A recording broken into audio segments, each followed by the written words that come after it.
Quem morreu primeiro, Adão ou Eva? Descubra o fim de Adão e Eva. Você já se perguntou quem morreu primeiro, Adão ou Eva? Muitas vezes, ouvimos falar do começo da humanidade. Mas o fim de Adão e Eva é um mistério que poucos conhecem. A Bíblia fala da criação de Adão e Eva, mas não explica claramente como ou quando eles morreram. Então, o que sabemos sobre o fim desses dois primeiros seres humanos? Em Gênesis, vemos Adão sendo criado do pó da terra e Eva, sendo feita da costela de Adão. Eles foram colocados no jardim do Éden, em um lugar de perfeição e harmonia com Deus. Mas, quando o pecado entrou no mundo, tudo mudou para eles. Adão e Eva cometeram o erro de desobedecer a Deus, o que trouxe consequências terríveis. O pecado não só os separou de Deus, mas também trouxe a morte para eles. Após o pecado, a Bíblia menciona que Adão viveu por 930 anos. Mas, curiosamente,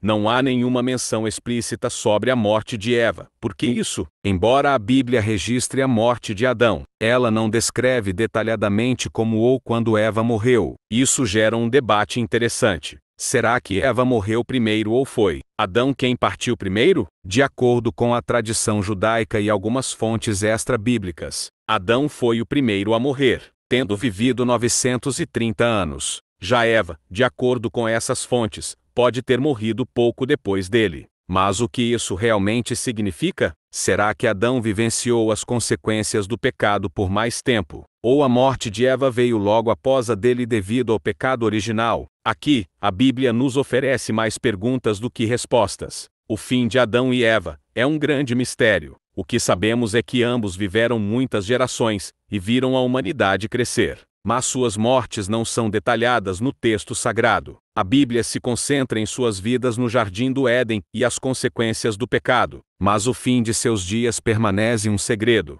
O que podemos aprender com o fim de Adão e Eva? Apesar de não termos todas as respostas, uma coisa é certa: a desobediência de Adão e Eva teve repercussões para toda a humanidade. Eles não eram apenas os primeiros humanos, mas os primeiros a experimentar a queda, que trouxe a morte e a separação de Deus. Embora não possamos saber exatamente quem morreu primeiro, o que podemos entender é o impacto profundo da vida e da morte de Adão e Eva na história da humanidade. Eles iniciaram a jornada da humanidade, e através deles, o pecado entrou no mundo, mas também a esperança da redenção por meio de Cristo. O fim de Adão e Eva é, de certo modo, o início de uma nova história para todos nós.